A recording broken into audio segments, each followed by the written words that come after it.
Assalamualaikum warahmatullahi wabarakatuh. Kembali lagi dengan saya Monica Dwi Laili. Saya dari Prodi S1 Pendidikan Teknik Otomotif, jurusan Teknik Mesin, Fakultas Teknik Universitas Negeri Malang. Saya di sini akan membahas sedikit mengenai dunia otomotif, khususnya mobil sport listrik di dunia. Yang saya bahas di sini mengenai perusahaan produsen mobil sport listrik yang terkenal di dunia, yaitu salah satunya Rimac Automobile. Mendengar kata Rimac mungkin masih asing di telinga kita saat ini. Padahal perusahaan ini adalah perusahaan yang terakhir disoroti oleh pencinta dunia otomotif. Rimac berdiri pada tahun 2009 yang memang terbilang perusahaan muda yang sudah berani bermain dunia otomotif di kancah internasional. Meskipun demikian, perusahaan asal Kroasia ini sudah mampu menarik perhatian dunia otomotif dengan karya mobilnya yang menjadi pionir dalam dunia mobil, khususnya mobil sport listrik, supercar, dan hypercar. Selain itu, Rimac Automobile adalah produsen mobil Kroasia yang berpusat di Steva Nedelja, Kroasia, yang mengembangkan dan memproduksi mobil sport listrik, drivetrain, dan sistem baterai. Perusahaan ini didirikan pada tahun 2009 oleh Matt Rimac dengan visi untuk menciptakan mobil sport abad ke-21. Dan mobil sport pertama yang diproduksi oleh Rimac Automobile yaitu Concept One, dikenal sebagai kendaraan listrik produksi tercepat di dunia. Nah, tadi kan udah dijelaskan sedikit mengenai apa itu perusahaan Rimac Automobile. Sekarang kalian lihat video berikut ini.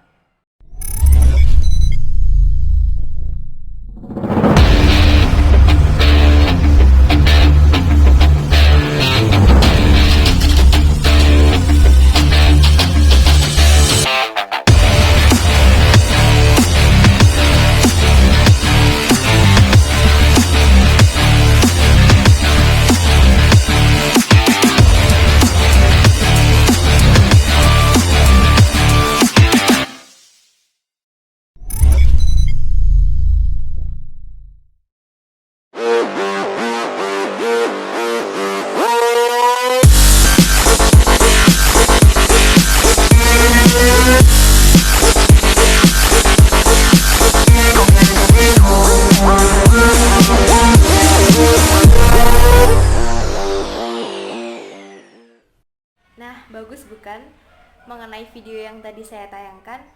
Bagaimana dengan speed dan performanya mobil sport listrik keluaran Rimac Automobile? Bagus bukan?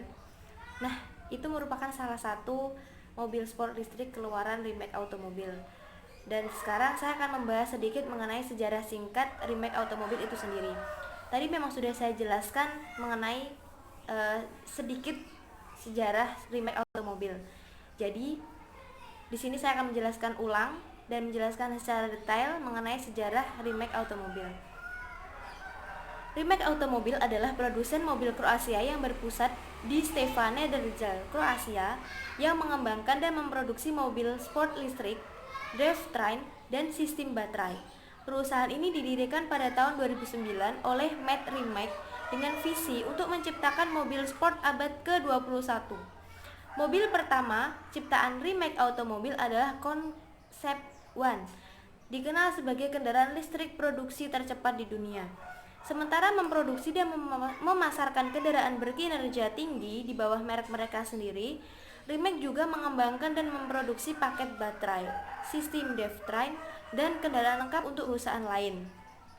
Seperti halnya The Impulse, Idiada Volar E, yang merupakan perusahaan teknik yang menyediakan jasa desain, pengujian, rekayasa, dan homologasi untuk industri otomotif. Nah, dari situ merupakan contoh dari solusi yang dapat diberikan Rimac Automobile selama Geneza International Motor Show ke-88 pada bulan Maret 2018. Perusahaan meluncurkan model kedua yang terbarunya, yaitu Concept 2 atau biasa disingkat dengan C2. Bukan hanya dari speed dan performanya saja, hal lainnya yang menarik dari Rimac adalah sejarah dan founder perusahaan ini sendiri.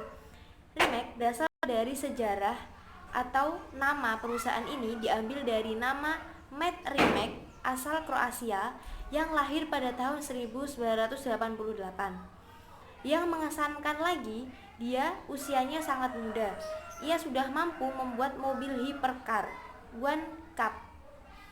Mobil hypercar pertama dari Rimac diproduksi pada Januari 2013, yaitu ketika Rimac berusia 25 tahun. Luar biasa bukan? Selanjutnya, belum ditambah lagi Kroasia, negara yang setahu saya itu tidak terdengar namanya dalam hal otomotif. Yang semisal Italia, Jerman, Inggris sudah tidak diragukan lagi mengenai mobil otomotifnya. Nah, kembali ke Rimac, ia memang sudah dikenal sebagai seorang teknik alias senang dengan dunia teknologi. Selain itu, ia juga petrolhead, memiliki hobi balap mobil dan gemar mengoprek mobilnya sendiri di garasi rumahnya. Balap mobil yang ia gemari adalah drifting dan sirkuit.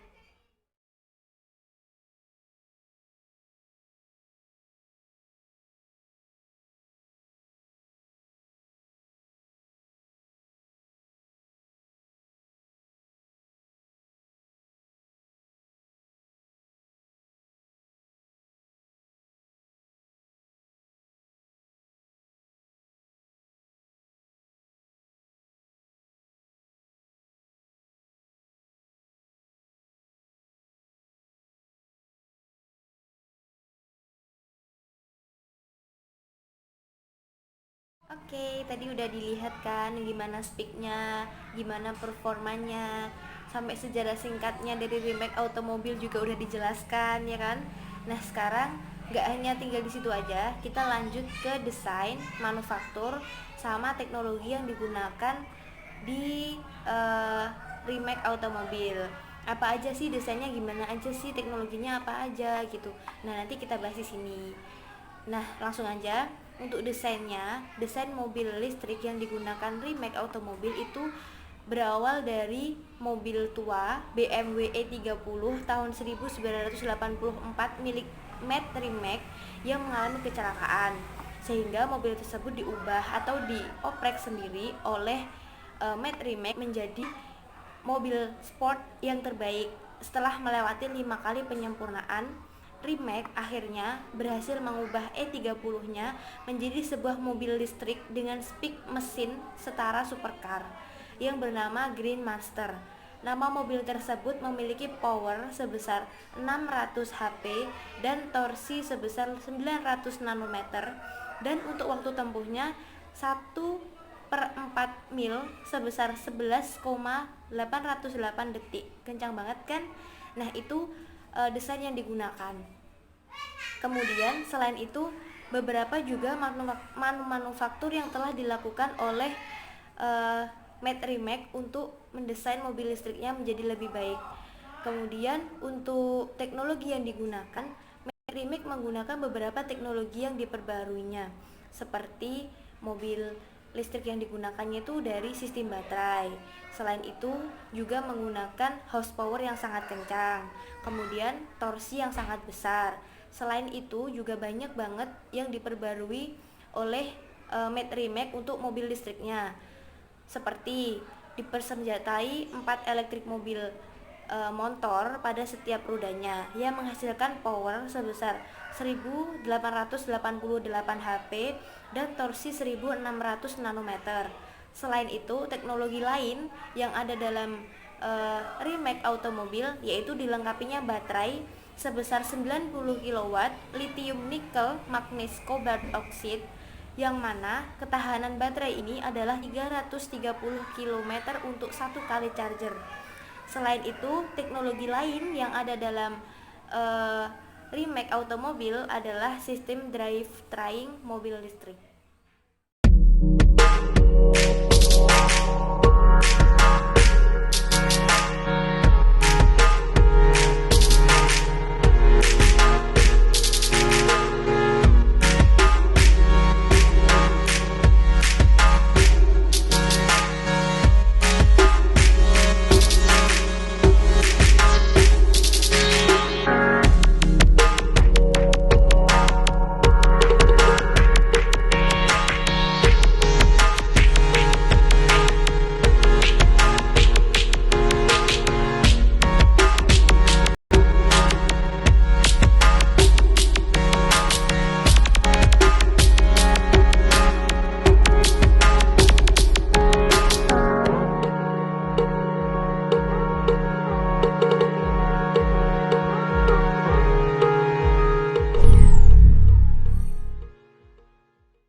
car manufacturer to show every details of development and validation crash tests, real footage and simulations, this is unheard of. What I did wrong?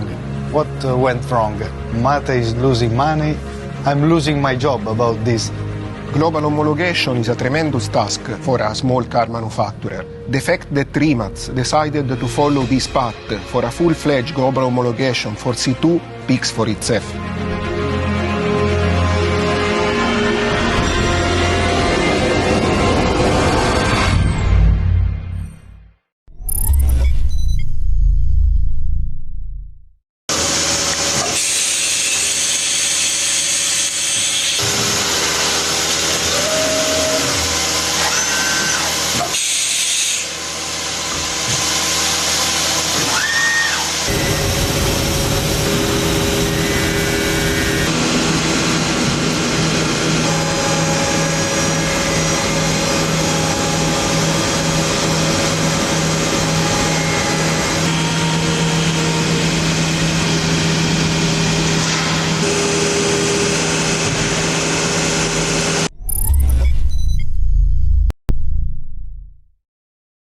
Oke, pembahasan selanjutnya yaitu mengenai energi dan kekuatan dari mobil sport listrik milik Rimac Automobil. Jadi, energi dan kekuatan yang digunakan itu berpacu pada roda penggerak, yaitu depan dan belakang atau FR dan FF. Apa sih FF dan FR itu? Jadi, FF itu adalah Front Engine Front Wheel Drive, di mana sistem roda yang berputar sebagai penggerak mobil tersebut adalah roda bagian depan. Mesin mobil FF biasanya bermesin horizontal atau biasa disebut mesin miring yang sering digunakan pada mobil sport. Karena mesin berada langsung di atas pengarah atau setir mobil, maka setiap roda yang didorong berada di jalur berbelok, mobil akan mengalami kekurangan grip. Pada transaksi rendah seperti jalan bersalju, berlumpur, berkerikil atau aspal basah, mobil FF dinilai lebih unggul dibandingkan mobil FR. Nah, kemudian untuk FR sendiri, apa sih FR? FR adalah Front Engine Rear Wheel Drive. Mobil jenis ini merupakan mesin di depan yang kemudian mentransfer tenaga power ke roda bagian belakang. Jenis FR ini sering dipilih untuk mendesain mobil yang sederhana serta memiliki tingkat perawatan yang tidak sulit. Dengan menetapkan drive roda di bagian belakang, memungkinkan tersedianya ruang untuk transmisi ke tengah kendaraan dan menghindari kerumitan mekanisme daya ke roda depan. Jadi, FR sendiri sangat cocok untuk kendaraan yang berkinerja kecepatan tinggi yang melebihi 200 tenaga kuda. Mengapa Rimac Automobil memilih FF dan FR? Karena cenderung tumpuan beban berada di belakang kendaraan, sehingga beban roda belakang juga mengalami peningkatan cengkeramannya. Keuntungan lain, pola sistem penggerak FR ini relatif mudah diakses dan lebih mudah juga untuk dilakukan perbaikan dan modifikasi. Mobil dengan sistem penggerak FR biasanya menjadi favorit para driver karena mobil FR akan lebih oversteer dibandingkan dengan FF yang cenderung dengan understeer. Jadi, automobil memilih FF dan FR sebagai acuan penggerak kendaraan mereka itu sangat efisien karena tenaga yang dihasilkan itu melebihi 200 tenaga kuda. Nah, gimana? Kalian jadi udah paham kan bagusnya mobil sport listrik milik Rimac Automobil? Kalian jadi tahu gimana speknya, gimana performanya, gimana desain bodi mobil tersebut. Terus juga kalian tahu sejarahnya, bahkan manufaktur sampai teknologi yang terbarukan pun kalian jadi tahu. Sekarang saya mau ngasih tahu mengenai perbedaan energi atau teknologi yang sebelum diusung sampai sekarang udah diusung oleh Rimac Automobil.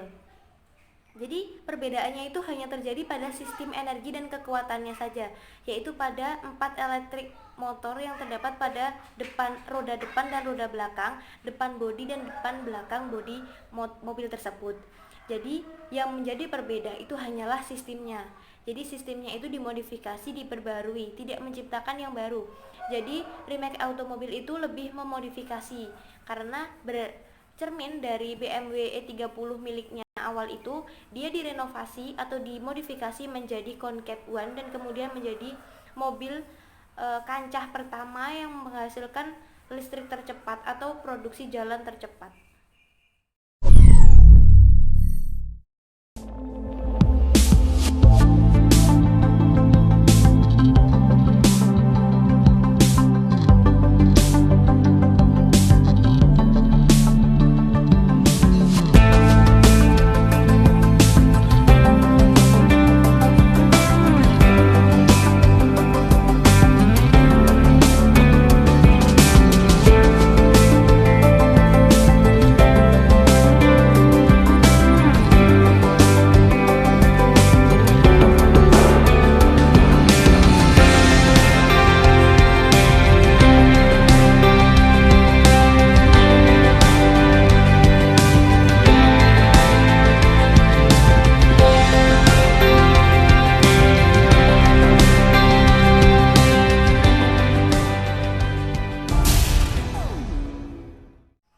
di sini saya akan menyampaikan kesimpulan mengenai materi yang udah saya bahas tentang remake automobil. Jadi, perkembangan teknologi yang semakin pesat saat ini membawa banyak perubahan bagi manusia, khususnya pemilik dan perusahaan itu sendiri. Tidak terkecuali dalam hal interaksi antar manusia. Saat ini tidak mudah jika ingin melakukan modifikasi atau perubahan, tetapi hal tersebut harus dilakukan demi mengedepankan hal yang udah ada menjadi hal yang lebih baik. Jadi, apa yang bisa diambil? Jangan takut untuk mencoba memperbarui, karena yang sudah ada diperbarui akan menjadi lebih baik daripada kita menciptakan sesuatu yang belum tentu keberhasilannya. Tetapi, menciptakan sesuatu yang baru itu merupakan sesuatu yang sangat berkesan bagi pribadinya sendiri. Baik, sekian materi yang saya sampaikan. Apabila ada salah-salah kata, saya mohon maaf. Apabila ada kesalahan pengucapan, saya mohon maaf. Dan di sini saya masih belajar. Sekian dari saya. Wabillahi taufik wal hidayah. Wassalamualaikum warahmatullahi wabarakatuh. Terima kasih.